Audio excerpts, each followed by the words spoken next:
하나님 말씀을 같이 보시죠. 마태복음 10장 40절에서 42절입니다. 마태복음 10장 40절에서 42절. 한 목소리로 한번 읽어보도록 하겠습니다. 너희를 영접하는 자는 나를 영접하는 것이요 나를 영접하는 자는 나를 보내신 이를 영접하는 것이니라.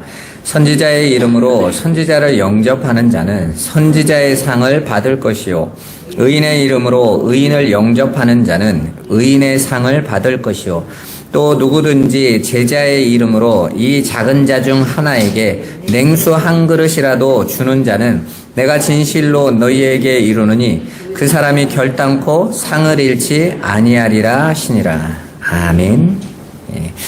오늘 말씀 제목이 영접한 자의 삶을 사십시오입니다. 오늘 아마 전국에서 제일 많이 들릴 소리가 새해 복 많이 받으세요겠죠? 그죠?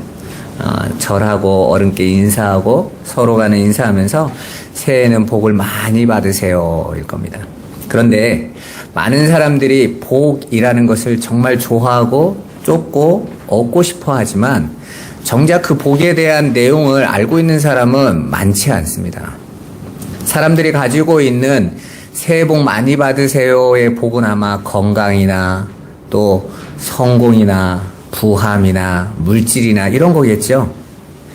그런 복을 가지면 행복하게 될 거라는 기대가 있기 때문에 복을 많이 받으라고 할 겁니다. 그런데 우리가 먼저 그걸 가지고 있는 사람들의 모습을 보면 그게 그렇게 큰 행복은 아니라는 걸 알 수 있잖아요.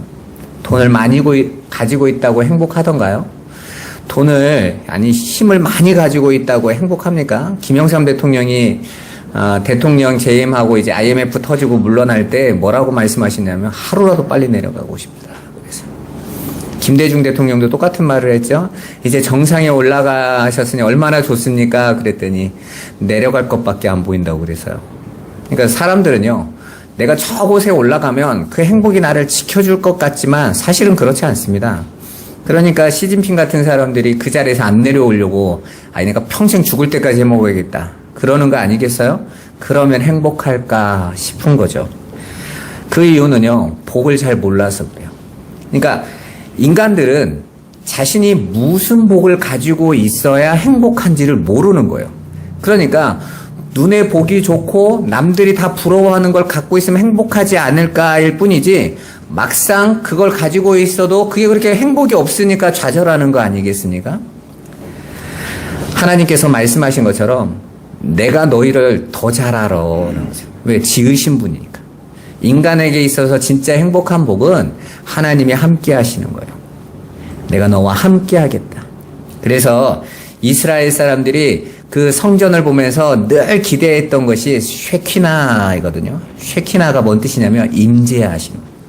하나님께서 장막 위에 구름이 이렇게 임하시듯이 하나님이 임하셨을 때 그걸 영광이라고 하거든요. 쉐키나의 영광.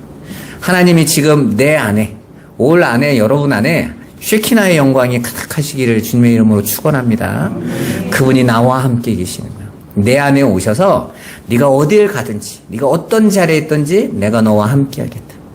다윗이 고백한 것처럼 그분이 나와 함께 하시는데 나는 사망의 음침한 골짜기로 다닐지라도 두려워하지 않는다. 왜? 그곳에서도 그분이 나와 함께 하시니까.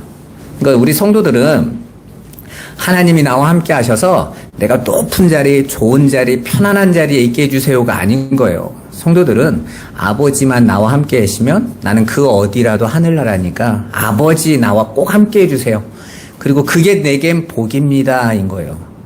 우리가 그 삶을 깨닫고 알게 되었을 때 더 이상 이 세상이 던져주는 위협과 협박에서 빠져나올 수 있는 겁니다. 아니면요, 못 빠져나와요. 우리는 지난 시간에 세상에 검을 주러 오신 예수님의 말씀을 살펴봤죠. 하나님을 떠난 자들 그 자체가 죽음이란 사실을 모르고 그 죽은 육신을 지켜 행복을 이루겠다는 인간들의 무의미한 수고로는 절대로 영원한 생명을 얻을 수 없기에 예수님께서는 우리를 향하여 검을 주러 오셨다. 그건 뭔 말이냐면 너희가 행복이라고 여기고 있는 거 그거 사실은 행복이 아닌 거야. 그러니까 거짓 행복을 가지고 진짜 행복이라고 여기니까 오히려 그것들을 끊어내시고 잘라내버리시는 거죠. 인간 존재 자체가 하나님의 생기로 채워질 때에만 살아있는 영, 생령이 되는 것이고 하나님의 형상이 되는 것이기 때문에 그 하나님과 분리되어 독자적인 삶을 사는 자들은 이미 죽어 있는 거예요. 그것도 알지 못하고 그 죽음에 갇혀있는 나를 살려보겠다고, 나를 괜찮은 인생으로 만들겠다라는 것 자체가 절망인 거죠. 성경에서는 그렇게 하나님과 단절이 죽음이요 하나님과 하나됨, 연합됨만이 살아있는 것이라고 말씀하고 있는 거예요. 그래서 우리가 수요예배 때 함께 나누지 않았습니까? 죽음에 대한 이해. 그러니까 세상이 보고 있는 죽음이라는 관점과 하나님 백성들이 보고 있는 죽음이라는 관점이 완전히 다른 거예요. 그러니까 칼을 들여대도 하나님의 백성들이 꿈쩍도 안 하는 것입니다. 왜냐하면 그 세상의 칼이 죽음이 아니라 하나님을 떠난 것이 죽음이라는 걸 이미 알았기 때문에 그렇죠. 예수님도 그래서 십자가에서 내려와 너를 살려봐 하는데 놔두셨다고요. 왜냐하면 그게 산 게 아니기 때문에 그래요. 그래서 예수님은 자기 자신을 지키기 위해 이 땅의 것들, 곧 물질, 관계, 가족까지 연결해 놓은 인간들의 그 자기 보호의 끈을 진리의 검으로 끊어내버리시고 그들이 오직 예수만 의지하고 예수와 하나로 연합된 자로 만들어내시는 것이 구원이며 예수님이 십자가를 지신 이유임을 가르쳐 주시는 거예요. 그러니까 예수님의 십자가는 죽음을 심판해 버리신 거예요. 죽음에 종되어져 있던 종으로 매여 있는 이 마귀의 역사를 십자가로 단죄해 버리신 것입니다. 그리고 그 죽음 안에서 건져낸 자들이 바로 그 십자가로 끌고 가셔서 그들 안에서 있는 죽음들을 끊어내 버리시는 거예요. 그리고 믿음의 눈을 뜬 성도들이 바로 그 소망을 품게 되는 거예요. 내가 진짜 산자니까, 영원한 삶 안으로 내가 이제 곧 들어갈 거니까 그건 진리이기 때문에 그 소망은 끊어질 수가 없는 것이죠. 하나님은 그 소망을 이루어내시겠다고 말씀하세요. 골로새서 1장 21절에서 23절 같이 한번 읽어보겠습니다. 전에 악한 행실로 멀리 떠나 마음으로 원수가 되었던 너희를 이제는 그의 육체의 죽음으로 말미암아 화목하게 하사 너희를 거룩하고 흠없고 책망할 것이 없는 자로 그 앞에 세우고자 하셨으니 만일 너희가 믿음에 거하고 터 위에 굳게 서서 너희 들은 바 복음의 소망에서 흔들리지 아니하면 그리하리라. 이 복음은 천하 만민에게 전파된 바요 나 바울은 이 복음의 일꾼이 되었노라. 아멘. 복음을 무엇라고 하는 거예요 지금? 전에 하나님과 원수된 우리를 예수의 죽음으로 하나님과 화목하게 하시고 이제 그 안에서 거룩하고 흠없고 책망할 것이 없는 자로 하나님 앞에 세우는 것, 이게 복음이 되잖아요. 그런데 우리가 소망 안에 흔들리지 않는 건 그게 사는 것이다 라는 것을 믿음의 눈으로 확인했다라는 거죠. 그 자리에 그 소망의 나라에 그렇게 다 거룩하고 흠없는 과정을 지나간 자들이 그 아버지의 나라에 함께 있더라는 걸 본 거예요. 그래서 지금 나에게 하나님께서 총과 칼로 들어오듯이 말씀의 검으로 나를 끌고 가심에 흔들리지 않고 소망 가운데 이루어질 줄 알고 간다라는 것입니다. 이게 복음이다라는 거예요. 예수만 믿으면 승승장구 만사형통이 복음이 아니라요. 오히려 그 복음이 와서 우리로 하여금 죽음 안의 것들을 붙들고 내려놓지 못하는 것들을 다 끊어내 버리신다. 근데 믿음 안에서 눈을 뜬 자들은 내 힘으로 그게 못 끊어지는 거예요. 그래서 하나님께서 뚫고 들어오심을 오히려 환영하고 기뻐하는 것이죠. 그게 바로 복음이랍니다. 그러니까 복음은 하나님 외에 다른 것들로 더럽고 흠투성이요 책망덩어리들인 우리 안에 나로 자리 잡은 그 암덩어리 같은 그 세상의 찌꺼기들을 완전히 절개해내는 작업을 통해서 하나님 앞에 온전히 세우는 거예요. 하나님밖에 없습니다의 자리로 끌어내는 거예요. 그리고 우리는 바로 그 복음의 일꾼이란 말입니다. 이제 오늘 본문으로 한번 들어가 보겠습니다. 여기서 너희란 바로 너희를 영접하는 자 할 때 그 너희는 바로 예수 그리스도의 복음을 세상에 전파하는 모든 자들을 가리키는 거겠죠? 그러니까 당연히 저와 여러분이 다 포함되는 말이겠죠. 너희 안에. 그렇다고 여기서 말하는 너희를 단순히 복음 전하는 사람이나 선교사를 지칭한다고 생각하시면 안 돼요. 예수님이 가르치시는 너희는 하나님의 말씀을 몸으로 입으로 살아내는 모든 사람들을 가리키는 것입니다. 그럼 먼저 영접하는 자라는 말이 뭔 말인지 알아보겠습니다. 너희를 영접하면 누구를 영접하는 것으로 인정해 주겠다고 그래요? 예수님을 영접해 주는 걸로 인정하겠다. 지금 이렇게 말씀하고 계시거든요. 그래서 한때는 이 말을 그냥 간단하게 목사님이 신방할 때 물 한 그릇이라도 떠주면 복 받고 막 상 받고 이렇게 이야기하는데 그렇게 간단한 이야기가 아니겠죠. 오늘 예수님께서 말씀하시는 이 영접이라는 단어는 저와 여러분들 굉장히 많이 들어봤지만 너무 쉽게 생각하는 단어이기도 합니다. 영접하는 자들은 여러분이 아는 수준으로 그냥 예수님 내 마음속에 들어오세요 라고 기도하는 자들을 말하는 걸까요? 요한복음 1장 12절 한번 같이 한번 읽어볼까요? 영접하는 자, 곧 그 이름을 믿는 자들에게는 하나님의 자녀가 되는 권세를 주셨으니. 아멘. 다 알고 있는 단어죠. 그래서 영접만 하세요. 그래서 절 따라서 고백하세요. 그럼 영접한 거예요. 예수님 내 마음에 영접합니다. 들어오세요. 이제 하나님 자녀 됐습니다. 이제부터 하나님이 늘 함께 하시고 복 주실 거예요. 이런 의미의 영접일까요? 오늘 영접하는 자는 누구라고 말을 하죠? 그 이름을 믿는 자라는 단서가 달려져 있어요. 그렇다면 예수의 이름을 믿는다는 말이 무슨 의미인지부터 알아야 될 거 아닙니까? 우리가 예수의 이름을 믿는다라는 건 나 예수님 믿어. 예수님이 십자가 지셨고 나를 위해서 구원하셨어. 예수님이 그리스도야. 그러면 예수님을 믿는 건가요? 그 이름을? 제가 이름이라는 의미에 대해서 여러분에게 설명해 드렸죠. 이름이라는 히브리어 뜻 자체가 쉐임이라고 그랬습니다. 그래서 노아의 세 아들의 첫째 아들의 이름이 뭐였죠? 쉐임이라고 그러면서 제가 그랬잖아요. 쉐임의 이름이 쉐임이라고 그랬잖아요. 그죠? 그 쉐임이라는 그 히브리어 뜻이 파자를 하면 구별된 말씀이에요. 그러니까 우리가 그 이름을 믿는다라는 것은 그냥 예수라는 제 이름이 황형택이니까 황형택 글자 그거 아는 게 아니라 그 예수 안에 담겨져 있는 아버지께서 주신 그 진리의 내용을 내가 믿는다라는 거예요. 그리고 그걸 순종하고 인정한다라는 거거든요.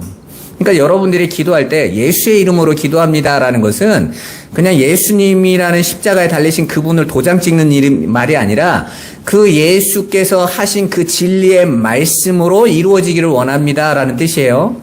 그러니까 우리의 기도는 이미 예수 그리스도의 이름 안으로 섞여서 그 이름의 뜻 안에서 성취되어지는 거야. 그러니까 우리는 기도할 때 내 욕망과 욕심대로 기도하고 있지만 응답은 아버지 뜻 안에서 오는 거예요.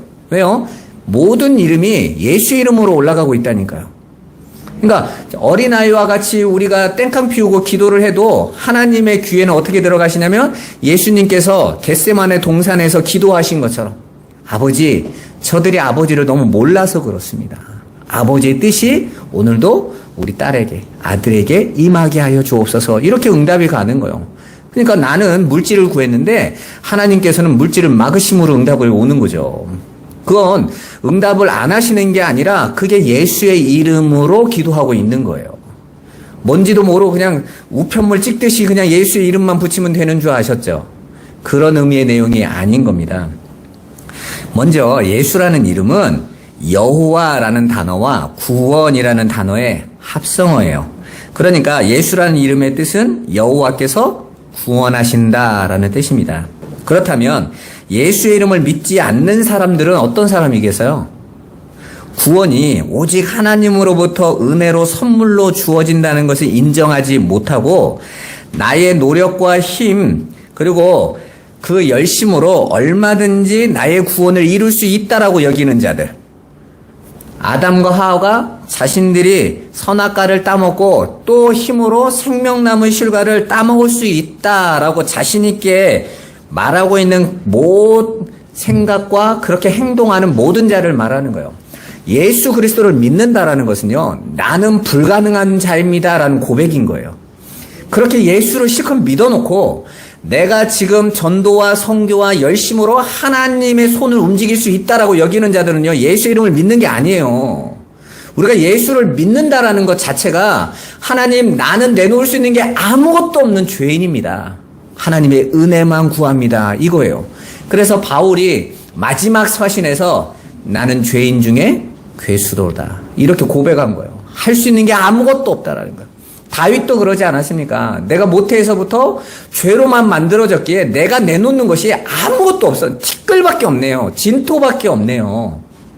하나님이 내게 원하셨던 건 멋진 성전도 아니었고 나를 통한 훌륭한 업적도 아니었네요. 상한 심령이셨군요. 나 아무것도 아님을 깨닫게 하신 거였군요. 주님 내게 구원을 베풀어 주세요. 우슬초로 나를 씻겨주세요. 주의 영으로 내게 떠나지 않게 해주세요. 그것만 구한 거예요. 그 생기, 그 성령 없으면 나는 아무것도 아닌 존재입니다가 마지막의 고백이라는 말입니다. 그래야 예수의 이름을 믿는다니까요.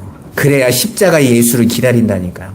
그래야 그리스도의 은혜가 내게 없으면 나는 안 됩니다를 부르짖는 거예요. 그게 그 이름을 믿는 것입니다, 여러분.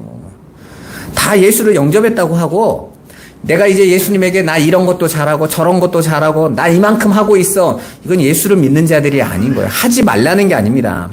내가 그런 것들이 나의 자랑이 될 수 없다라는 걸 알고 있는 거죠.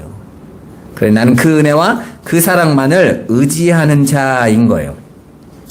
요한복음 3장 18절 한번 같이 읽어보도록 하겠습니다.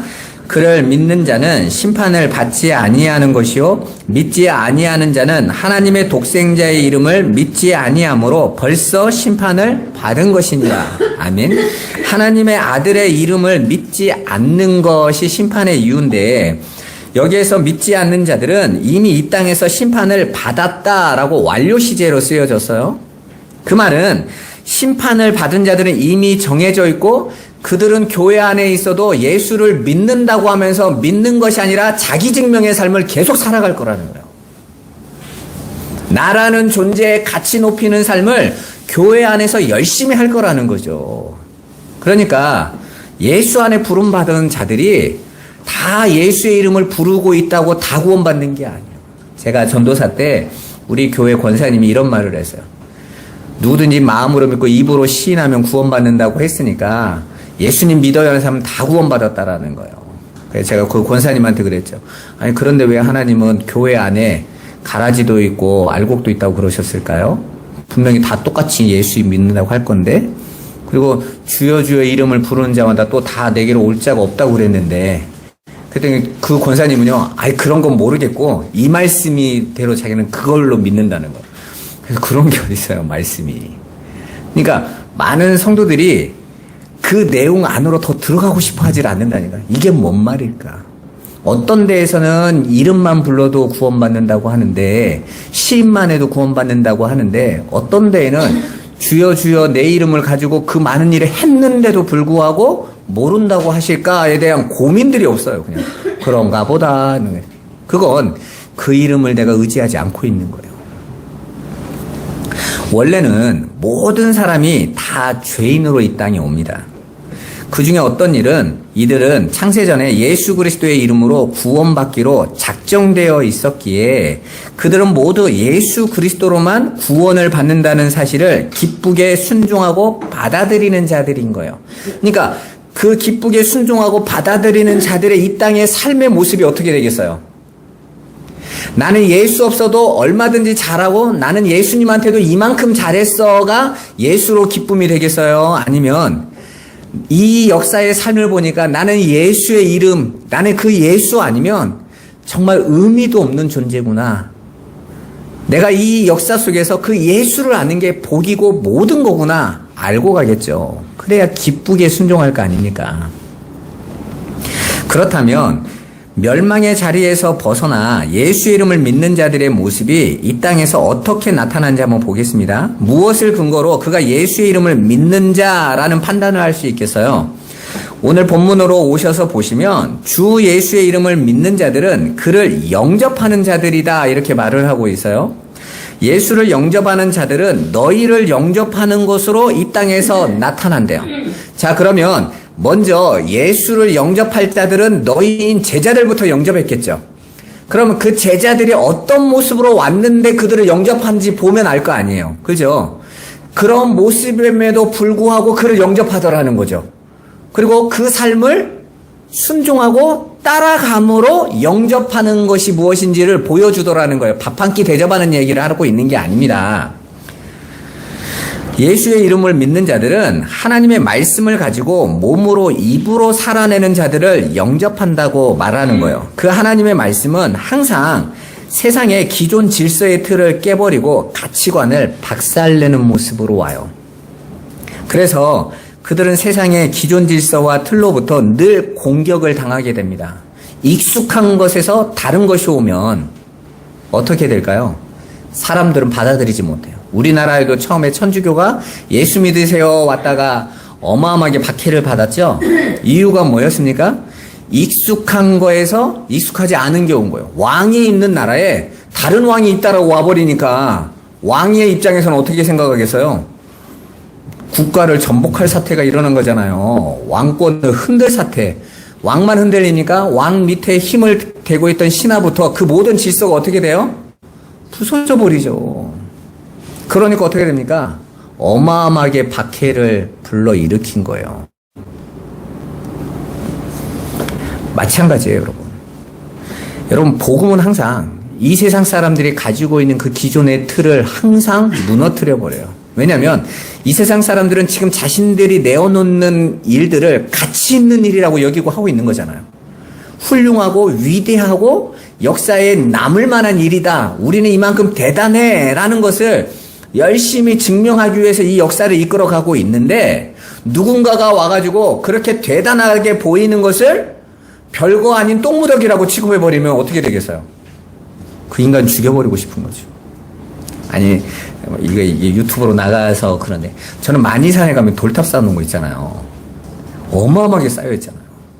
난 그거 매일 볼 때마다 참 할 일 없다. 아니, 어떤 사람이 인터넷에 이런 글을 썼어요. 자기가 산에 가다가 너무 똥이 마려워가지고 똥을 싼 다음에 사람들 보면 안 좋으니까 돌무더기 이렇게 쌓아놓은 거야. 그럼 몇 달 후에 갔더니 그 똥 쌓아놓은 돌무더기가 이만큼 올라가고 누가 거기다 탑까지 싸가지고 거기 또 절까지 하고 가더래. 이 사람은 알고 있잖아. 내가 저거 똥 쌓은 거 덮어놓은 거라는 거. 근데 사람들은 그게 뭔지도 모르고 거기다가 누가 돌 쌓은 줄 알고 막 쌓아요. 그렇게 열심히 쌓아놓은 탑과 공로로 인하여 세상은 거기에 가치를 부여해줘요.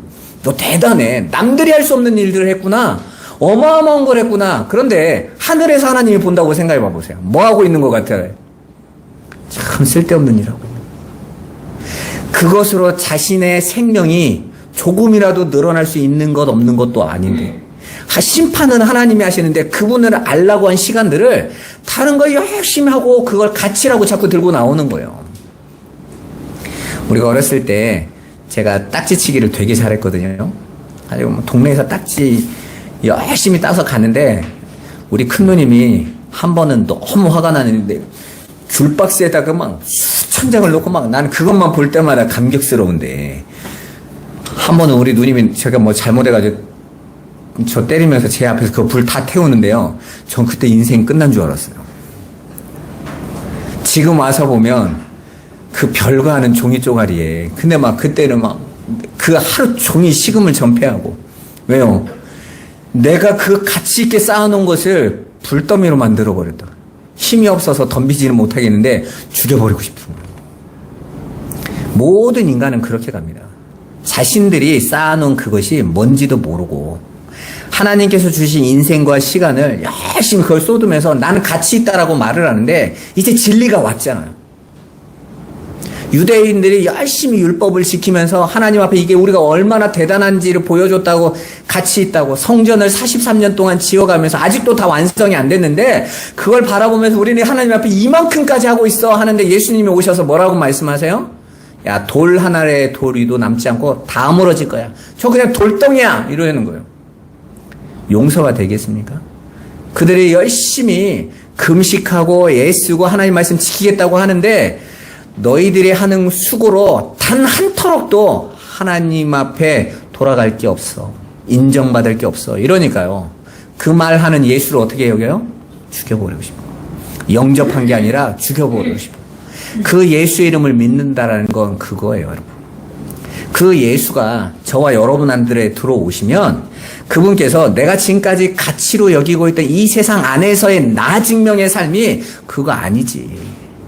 내가 너를 가치 있게 하는 것이지.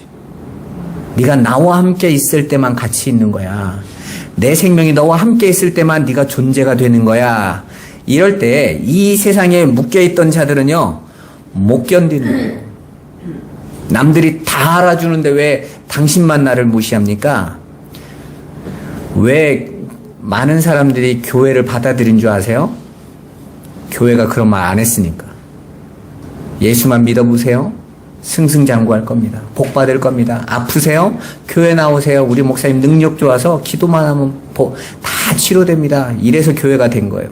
한 번도 교회가 지금까지 그들이 세상에 얽매여있던 삶에 대해서 비난한 적이 있습니까? 고발한 적이 있습니까?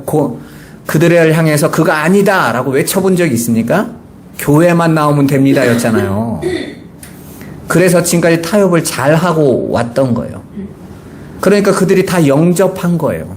그 예수 좋습니다. 나 귀신 들렸고 나 병 들고 나 가난한데 나 복 주고 나 병 고쳐주고 나 귀신 쫓아주는 예수, 내 삶 안정적으로 도와주겠다는 그 예수 나 받아들입니다. 그건 영접이 아니란 말이에요.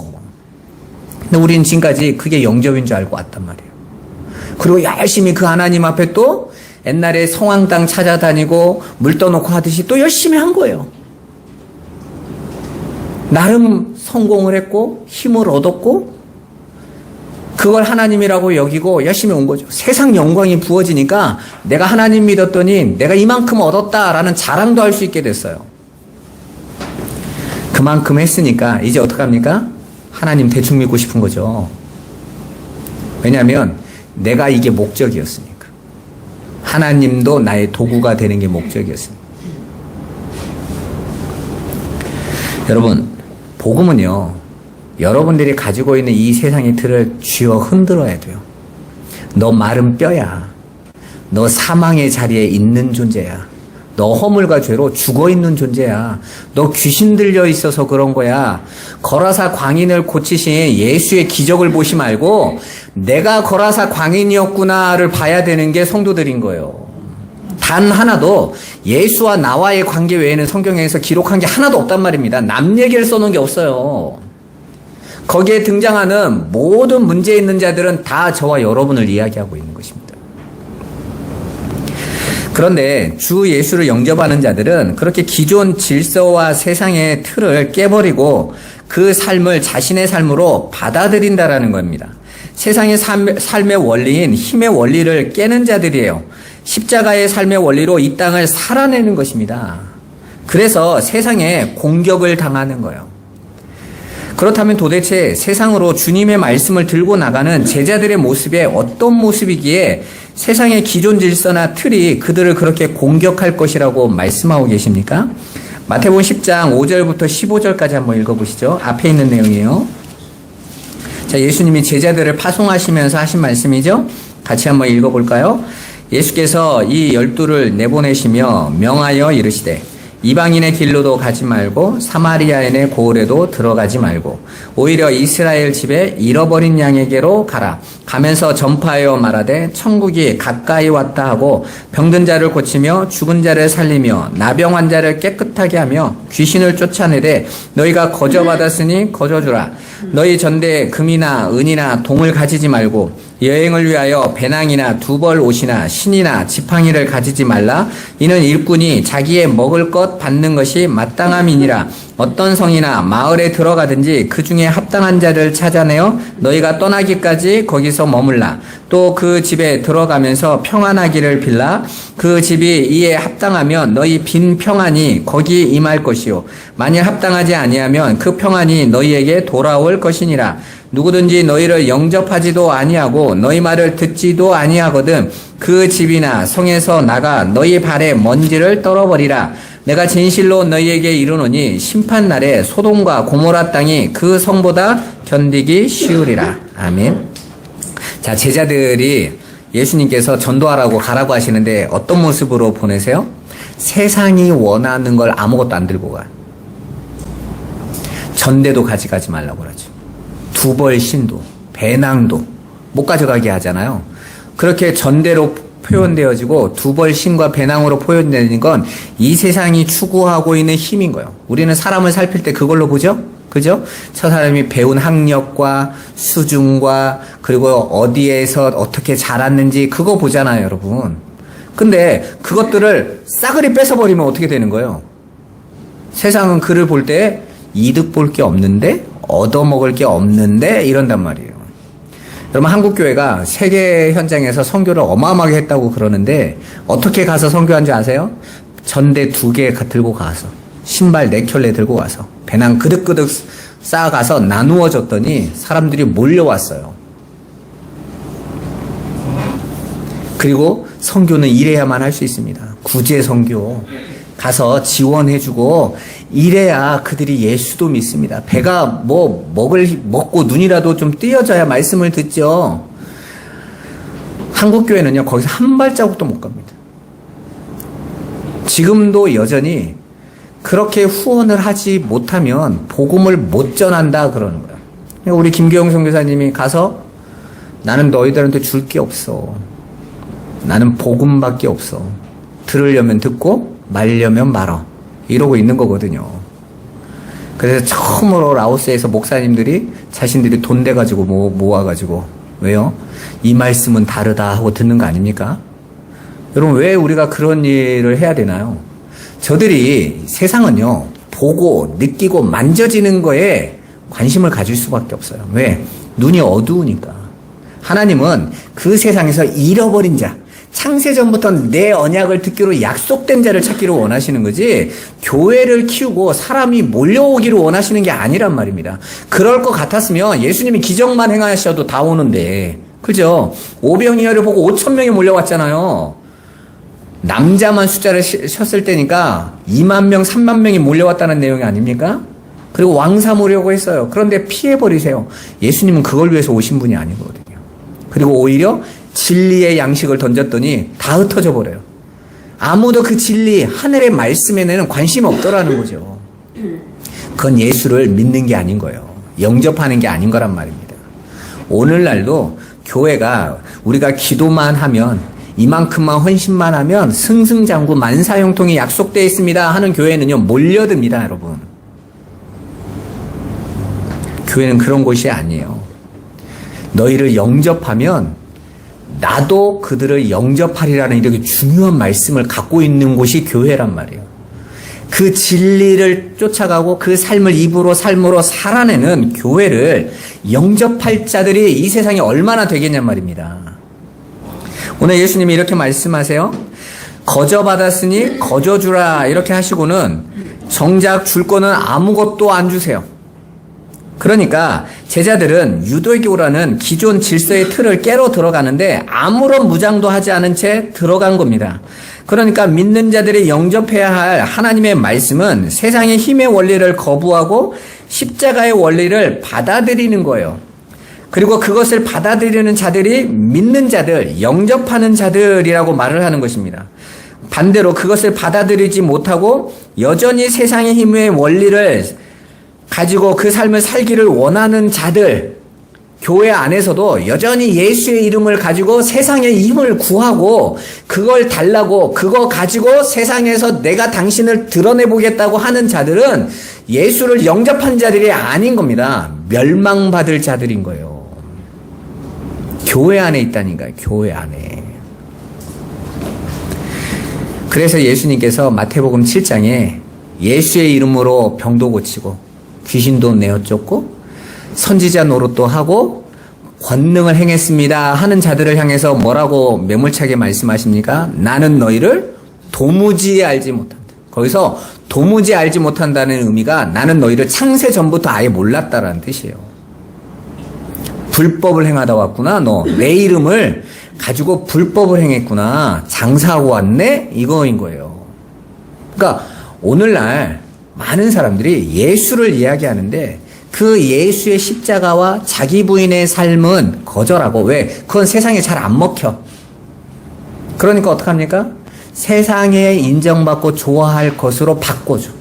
예수를 믿으며 구원도 받고 천국도 받고 세상에서도 승승장구하는 게 복음이다. 이러면 사람들이 뭐가 나쁘겠어요? 이 세상도 승승장구, 천국까지 예약받는다면 누가 싫어하겠냐 말입니다.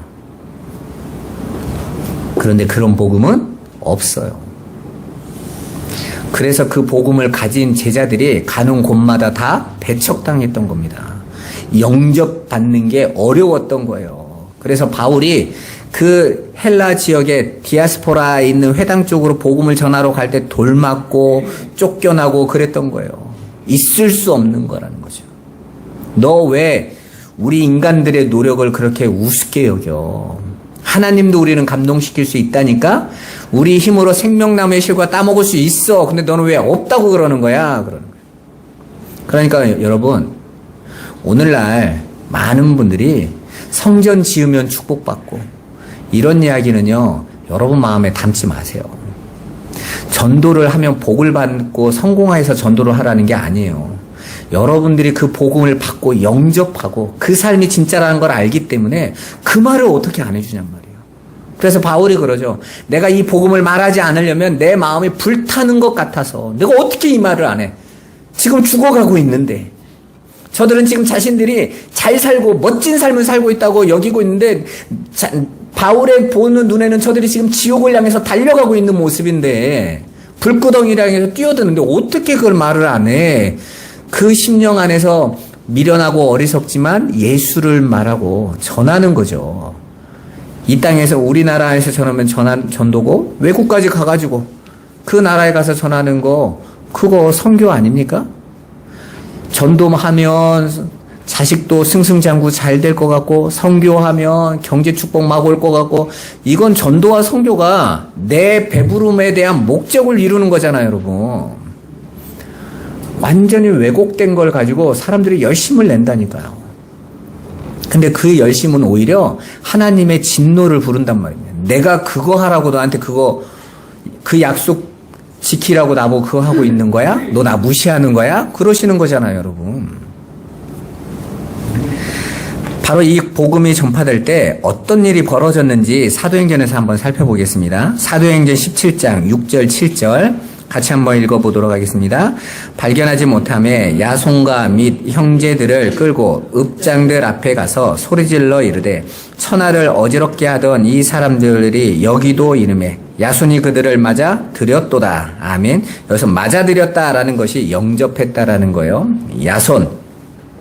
그 지역의 회당장이었던 사람이죠. 그런데 바울의 복음을 받아들였어요.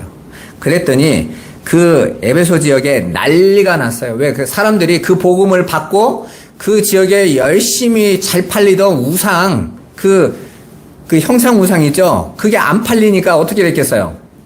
장사가 망한 거죠, 장사가. 저거 아니래. 보이지 않는 그 하나님, 그 예수 그리스도 십자가로 오신 그분이 진짜래라고 그 지역에 확 퍼지니까 일단 우상 파는 장사들이 영업 정지 상태가 온 거죠. 분노가 일어났어요. 내가 열심히 뭔가를 해서 되어지는 것이 아니라 하나님이 나를 십자가의 은혜로 구원하신 거래. 우리가 그 은혜와 그 사랑 안에 거하는 거래. 이러니까 어떻게 됩니까? 여러분도 그러잖아요. 하나님이 나에게 내가 열심히 당신에게 그 하나님 앞에 뭔가를 쌓아 올릴 때에는 뭔가 힘이 나고 막 드리려고 더 열심히 경쟁적으로 했었는데 하나님의 은혜가 내 안에 들어오고 그 은혜를 알아가는 거라고 하니까 뭔가 내가 지금까지 하던 것들 안에서 내려놓게 되죠. 질서 안에서 빠져나오기 시작해요. 소란이 일어나는 거죠. 다른 말로 세상의 기존 질서와 틀을 깬 사람들을 영접하는 자. 여기에서 천하를 어지럽게 했다라는 거예요. 우리가 예수 전하면 절 다니는 사람들 앞에 어지럽게 하는 게 아니라요. 그 삶의 방향이 틀어져 버린 거예요. 내가 지금까지 내 가치 챙기기의 삶을 살던 자들이 하나님의 은혜만 의지하는 삶으로 바뀌어버린 것입니다. 그러니까 하나님의 말씀을 쫓아 삶을 사는 사람들은 세상의 기존 질서와 틀을 소란케 하는 자들이고 그리고 그들의 삶이 옳다고 인정하여 그 삶을 자신의 삶으로 받아들이는 자들을 가리켜 영접하는 자들이라고 말하는 거예요. 그들이 그 상, 하늘의 상, 영원한 상 받을 거라는 말입니다. 목사님 와서 물 한 대접이라도 하면 상을 잃지 않는다라는 건 물이 뭡니까, 여러분? 항상 제가 진리를 의미한다고 그랬죠? 그 진리로 받아들이고 그것을 내어놓는 자들, 그거밖에 없습니다 하는 자들이 그 상을 받는 자들입니다. 우리 꿈꾸는 교회 성도들이 올 한 해 그 상금을 누리시기를 주님의 이름으로 축원합니다. 오늘날 전도라고 다니면서 예수 잘 믿으면 이 세상의 힘을 다 얻고 세상에서 승승장구하는 삶을 살 수 있다고 약속하면서 교회만 나오세요 라고 말하는 건 전도가 될 수가 없는 거예요. 그걸 받아들여서 교회를 나온 사람들은 교회 와서 따지죠. 나 이만큼 왔고 이만큼 했는데 왜 나한테 이만큼 보상 안 오냐 그러죠. 제가 전도사 때 천호동에서 교회를 했었는데 우리 목사님이 그 부흥사도 하고 그러셔가지고 복에 대한 설교를 참 잘하셨거든요. 처음에 갔을 때 교회 안수 집사님이 젊은 안수 집사님이 계셨어요. 안에 여집사님도 있었고. 근데 한참 다니다 이제 제가 교회를 이제 한 1년 있다가 나오는데 이제 전도사니까 다른 데로 사역자 옮기니라고 나오는데 그 여집사님한테 궁금해서 물어봤어요. 왜 안수 집사님이 요즘은 교회를 안 나오세요? 그래도 여집사님이 아주 당연하다는 듯이 말하시더라고요. 예, 우리 남편이요 사업을 시작을 해가지고 교회를 나온 거였거든요. 그러더라고요. 그런데요 사업이 안 됐어요. 그래서 안 나와요. 그래서 그게 뭔 말이에요? 그랬더니 우리 남편이 사업을 시작하면서 예수 믿으면 복 준다고 해서 사업체 잘 되게 해달라고 와서 11조도 하고 열심히 했는데 사업체 안 돼가지고 지금은 예수가 어딨어 하고 안 나온다는 거예요. 근데 여집사님이 너무 덤덤하게 말을 해서 제가 근데 집사님 왜 이렇게 덤덤하세요? 그랬더니 우리 남편이 예수 안 믿어요. 그래서 안 믿으면 어떻게 안수 집사까지 됐어요? 그랬더니 아니 그냥 목사님이 사업한다고 시켜가지고 안수 집사 됐다라는 거예요. 거기에 받아들이고 왜 높아지면 더 많이 받을까봐 했는데 투자의 법칙에 의해서 안 되니까 안 나오게 됐다라는 거예요. 난 그 여집사님의 모습이 너무 기억이 아직도 나요. 우리 남편은 예수 원래 안 믿어요. 였어요. 여러분 어떻게 생각하세요? 교회에서 그냥 열심히 예배 나오고 헌금도 잘하고 일도 잘해. 근데 사실은 예수를 믿는 게 아니었어. 기대하는 게 따로 있었단 말이에요. 오늘날 그런 사람들이 많지 않습니까? 교회 안에? 제가 미국에 가서 깜짝 놀랐어요. 미국에 가면 일단은 미국으로 이민 오거나 뭐 유학 오거나 한 사람은 무조건 교회로 옵니다. 왜? 한인 커뮤니티가 있어야 되니까 와요. 와가지고 그때부터 이제 사업도 하고 일도 하면서 교회가 온통 서로 먹고 사는 네트워크예요. 정말 그 안에서 믿는 자는 10%도 있을까 말까 정말 하나님을 의지하고 있는 사람들이에요. 그러니까요. 교회가요 늘 왔다 갔다요. 그러니까 미국에 있는 목사님들이 한국에서 300~400명만 되는 교회에서 오라고 해도요 1000명 교회를 내버려두고 온다니까요. 왜 그러겠어요? 한국에는 그 교회 안에 몇백 명 안 되는 성도들도 하나님을 믿겠다고 그나마 흉내라도 그 안에 있다면 거기는 그것도 없단 말입니다. 제가 갔을 때 미국의 목사님은 그러시더라고요. 여기는 50명 있으면 50명을 떠받들어야 되고 1000명 있으면 1000명을 떠받들어야 돼서 성도가 많을수록 목사들이 피가 말라간대. 껐떡하면 전화 와가지고 따지고. 근데 뭐 다들 한국에서 서울대 나온 사람들밖에 없어가지고 다들 미련하다는 여기는 사람이 한 명도 없대요. 다들 뭐 학력 어떻게 했는지 모르겠는데 어쨌든 다 서울대 나왔고 연고대 이하로는 온 사람이 하나도 없어서 아무도 말을 못하니 그 사람들이 와가지고 세탁소하고 이런 거 하거든요. 그걸 어디서 풀겠어요, 여러분? 쏟아내고 화낼 사람이 목사밖에 없는 거예요. 그러니까 못 견디는 것입니다, 여러분. 여러분, 그건 예수를 영접하는 게 아니에요. 복음은 지금까지 하나님을 떠나 내 뜻대로 살아가던 인생들, 자기 성취와 영광을 추구하던 자들이 이제 하나님의 은혜의 강력함에 붙들려서 그 세상의 가치와 영광에 헛된 것들이요 무서운 뱀들임을 깨닫고 오직 예수 그리스도의 십자가의 은혜만 의지하고 그 외의 것들은 다 티끌처럼 초계처럼 버려버리는 삶, 끊어지는 삶을 오히려 기뻐하고 찬송하면서 세상을 향해 그들의 추구하는 힘의 원리를 경고하고 예수께 돌아오라고 외치는 삶을 사는 것을 말하는 거예요. 어렵잖아요, 여러분. 그러니까 아무도 성도들이 여기에 대한 고민하고 싶어 하지 않습니다. 어려우니까. 그건 목사님이 하시면 되겠지라고 치부합니다. 아니요. 너희를 영접하는 자는 나를 영접하는 것이요. 나를 영접하는 자들은 어떻게 해요? 하나님 앞에서 상을 잃지 않을 것이다. 우리는 그 자리로 모두가 가야 될 너희들인 거예요. 오늘 여러분, 이 새해 여러분들이 바로 그 영접한 자로 부름받았다라는 감격에 사시기를 주님의 이름으로 축원합니다. 그리고 그 삶이 여러분 때로는 벅차고 힘들고 지칠 수도 있어요. 세상에 살아가는데 어떻게 하나님 앞에서 내가 그 삶을 살아가는데 힘들지 않습니까? 남들이 나를 공격하고 심지어는 내 주변에 있는 사람이 나를 어렵게 한다라고 생각할 수 있습니다. 그럼에도 불구하고 하늘의 것을 따라가는 것, 그것을 쫓아가는 것. 여러분의 그 삶이 의미 있는 삶이에요. 그게 진짜 진리를 향한 영접한 자들의 삶입니다. 그 삶을 2023년에 잘 살아가도록 힘쓰시기를 주님의 이름으로 축원합니다. 기도하겠습니다. 살아계신 하나님, 예수를 영접하는 것, 그 영접하는 그 삶을 우리 꿈꾸는 교회 성도들이 잘 살아내도록 성령께서 붙잡아 주시고 그 복음의 참 소망에 흔들리지 않고 나아가게 하여 주옵소서. 이제 명절을 지내며 우리 성도들이 더욱더 영육이 강건해져 가게 하여 주옵시고 하나님의 은혜에 충성하고 또 풍성한 은혜를 누리도록 축복하여 주옵소서. 예수 그리스도의 이름으로 기도드리옵나이다. 아멘.